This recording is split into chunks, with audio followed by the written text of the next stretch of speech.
When companies are operating, they're impacting their ecosystem. They're impacting employees, of course, but also customers, partners, suppliers, subcontractors, and the local communities. This impact is on the environment, it's on health and safety, it's on human rights, and many other domains. Duty of vigilance is about making sure that this impact remains under control and does not generate negative consequences for the ecosystem. This responsibility sounds normal, but it is not understood in the same way in all countries or all companies. A very sad event in Bangladesh was going to accelerate the trend and push governments to adopt new laws. A commercial building collapsed, trapping inside workers, resulting in more than 1,000 casualties and 2,000 injured people. Now, this building was hosting a textile factory, and the whole world was shocked to discover that workers had lost their lives working in poor safety conditions, producing garments for famous international brands.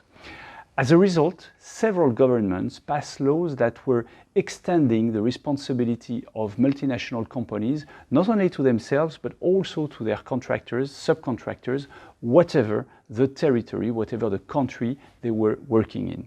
For example, if an accident happens for an employee of a subcontractor of a large multinational in a foreign country because of a safety problem, then the multinational can be prosecuted in its home country if found responsible. And this responsibility applies not only for health and safety, but also for environment or any other damageable event. Duty of vigilance means that first, companies need to identify the risks that they are putting on their ecosystem. So for that purpose, they are building a risk matrix, which is listing all the natures of risks that can happen, where and when these risks can occur. Second, they are putting in place the actions and the processes that are going to allow to mitigate these risks and limit the negative consequences. Third, they have to put in place a governance which is going to be at a level sufficient to allow decision-making and also empowerment. And fourth, they are going to implement some alert systems that will allow either employees or third parties to voice their concerns in a safe and simple manner.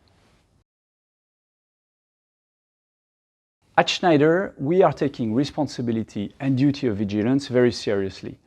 Long before these laws were passed, we had already implemented some actions and policies that safeguard the environment and ensure the safety of our employees. More recently, we have focused on diversity and inclusion, we're focused on well-being, and we have also significantly increased our engagement towards the environment with our commitment to become fully carbon neutral. Now, this commitment to duty of vigilance is under the responsibility of a dedicated steering committee chaired by one of our executive vice presidents, member of the executive committee.